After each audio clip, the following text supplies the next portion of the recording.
आज की अपनी क्लास है, चैप्टर है 4th और जिसका टॉपिक है कैरियर।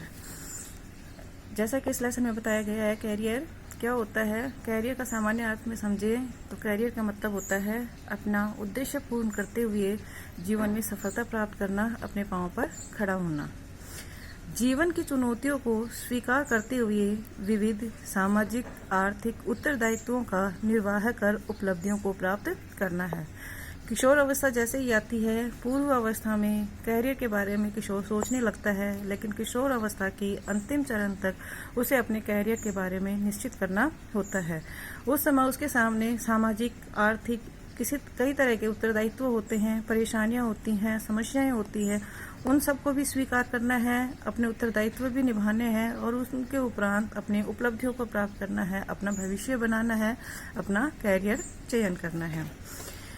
फिर हेडिंग है किशोर के व्यावसायिक चयन या कैरियर को प्रभावित करने वाले कौन कौन से कारक हैं। यानी किशोर जब अपना कैरियर बनाता है तो उस समय उसके सामने प्रभावित करने वाले कारक कौन कौन से हैं, इसको एक डायग्राम के माध्यम से समझाया गया है। व्यावसायिक चयन या कैरियर होता है, इसको प्रभावित करने वाले ये विभिन्न तत्व होते हैं। माता पिता प्रभावित करते हैं, मीडिया एवं अंतर्राष्ट्रीय वृत्ति प्रभावित करती है, व्यक्तिगत विशेषताएं प्रभावित करती है, व्यवसाय को विद्यालय जहां वो अपने शिक्षण संस्थाएं अपना अध्ययन पूरा करता है, आर्थिक सामाजिक स्तर जैसा उसका स्टेटस होता है, रोजगार के अवसर जैसे उपलब्ध होते हैं, सामाजिक अपेक्षाएं समाज उनसे क्या चाहता है या जिस समाज में रहता है उसकी परिपाटियां क्या है, एवं उसकी प्रतिष्ठा। ये विभिन्न तत्व होते हैं जो किशोर के कैरियर को प्रभावित करने वाले होते हैं। आज इसमें 3 या 4 टॉपिक बता रही हूँ। नेक्स्ट आगे सबसे पहला होता है माता पिता। बालक का जन्म परिवार में होता है, वहीं बड़ा होता है, वहीं उसका पालन पोषण होता है, वहीं उसके जीवन की शुरुआत होती है। तो सबसे ज्यादा प्रभावित करने वाला जो कारक है माता पिता या परिवार होता है। किशोर के कैरियर चयन में माता पिता की महत्वपूर्ण भूमिका होती है। कई बार तो यह प्रभाव वंशानुगत होता है। एक व्यवसाय का पुत्र बचपन से ही घर परिवार के व्यावसायिक माहौल देखकर व्यवसाय विशेष के गुण सीखता है। यानी जैसे उसका पिता करता है, धीरे धीरे उनको देखता हुआ चला जाता है, खुद भी उनके पद चिन्हों पर चला जाता है, पिता के कार्य में हाथ बटाने लगता है। माता पिता द्वारा बच्चों के पालन पोषण में सहानुभूति दिखाने से बच्चे की रुचि को बढ़ावा मिलता है।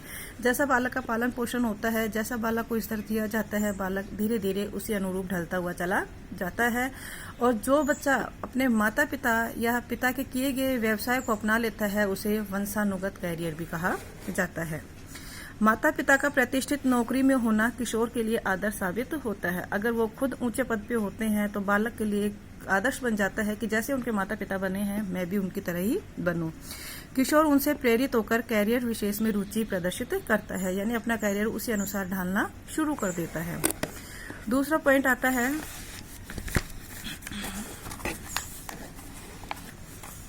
विद्यालय। बालक परिवार से निकलकर विद्यालय में प्रवेश लेता है, जहां उसके जीवन की शुरुआत मानी जाती है या उसको एक औपचारिक रूप मिलना शुरू होता है। विद्यालय में प्राप्त होने वाले अनुभव भी किशोर के कैरियर को प्रभावित करते हैं। विद्यालय है कैसा है, विद्यालय में शिक्षक कैसे हैं, छात्र कैसे हैं, शिक्षक का व्यवहार कैसा है, छात्र शिक्षक का व्यवहार कैसा है, विद्यालय में जो सुविधाएं होती हैं भौतिक होती है, मानवीय होती हैं, उनमें आपस में सामंजस्य कैसा है।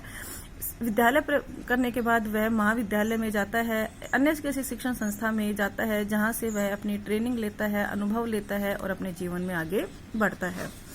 विद्यालय एवं शिक्षक ही बच्चों की रुचियों, क्षमताओं, व्यक्तिगत विशेषताओं को उनमें दृढ़ इच्छा शक्ति पैदा करते हैं।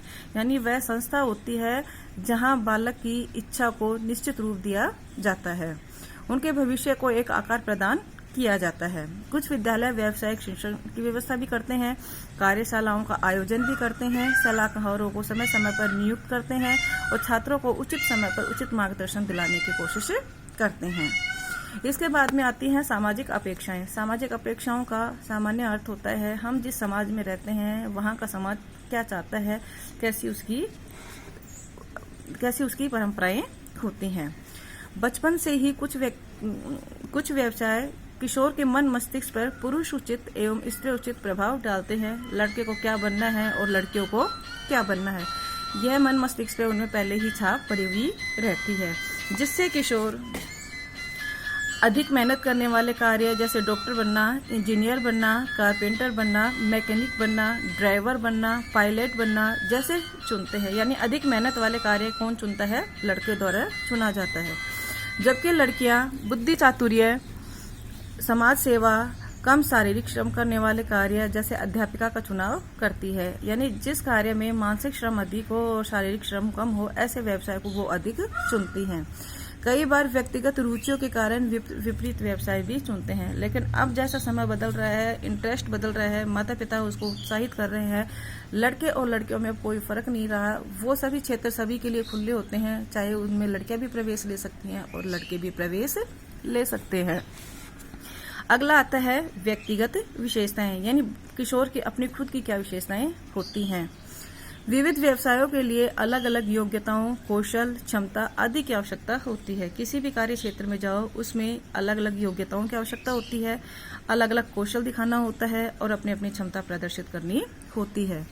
कार्य विशेष हेतु निपुणता होना जरूरी है। हम जिस कार्य क्षेत्र में जा रहे हैं उसमें हमें निपुणता करना हासिल है, तभी हम सक्सेस हो पाएंगे, वरना कार्य तो करेंगे लेकिन जीवन में सफलता नहीं मिलेगी। व्यक्ति की रुचि के अनुसार ही कार्य क्षमता में वृद्धि होती है, सफलता प्राप्त होती है। जिस विषय में, जिस क्षेत्र में रुचि ज्यादा होती है उसी में ज्यादा सफलता मिलती है। कई बार माता पिता का दबाव होता है कि बालक उस क्षेत्र में तो चला जाता है, लेकिन उसकी रुचि के अनुसार नहीं होने से वह उतनी सफलता अर्जित नहीं करता। किशोर की तारतम्यता, एकाग्रता एवं सृजनात्मकता जो उनमें शक्ति होती है, उनके भविष्य को सही दिशा प्रदान करती है, सही राह प्रदान करती है। बच्चे में जो लग्न होती है या बच्चे की जो सृजनात्मक शक्ति होती है, कुछ नया करने की जो भावना होती है, वह बच्चे को सही दिशा प्रदान करती है। फिर है रोजगार के अवसर। किस क्षेत्र में, किस रोजगार में अधिक